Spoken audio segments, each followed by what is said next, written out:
Good morning guys. Isang magandang umaga po sa ating lahat. Isang magandang linggo umaga. At dito na naman po inyong lingkod. At ito po sa araw ng linggo is masyadong malakas po dito sa amin. No? Tingnan nyo guys, pakala mo may bagyo eh. Bali ulan, hangin, grabe ang lakas. Pero sa ngayon mga kamusika walang ulan. No? Bali hangin lang pero grabing lakas. Umuhuga yung bahay ko eh. Kala mo nga may bagyo talaga eh. Hindi ko nga alam kung may bagyo o wala. So grabing lakas. So for today's video mga kamusika is nagluluto ako ng langka no.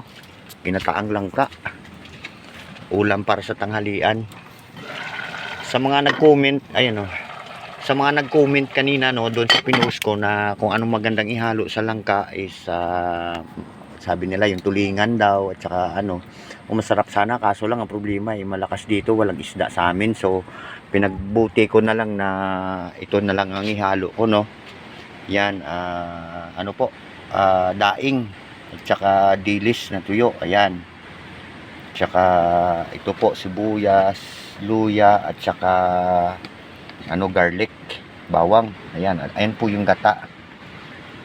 So, ayan po ang ulam namin for today. Sa mga nag-suggest doon at sa mga nag-comment doon sa pinost ko kanina, maraming salamat po sa inyong lahat at sana po ang lahat ay okay no. At sana po sa araw ni ito ay nag-i-enjoy po kayo.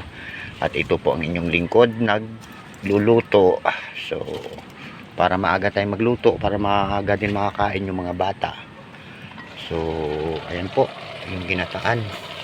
Maya po ilalagay ko na yung yung dahing at saka yung mga yung mga panakot niya.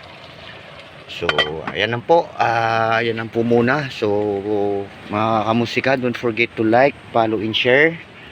Ayan po, malaking tulong po sa akin yan. And don't forget to subscribe. Ayan po, subscriber, sa mga sulit kong followers, subscriber, good morning po sa inyong lahat.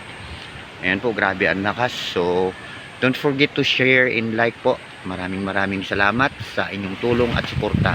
God bless everyone. Have a nice day.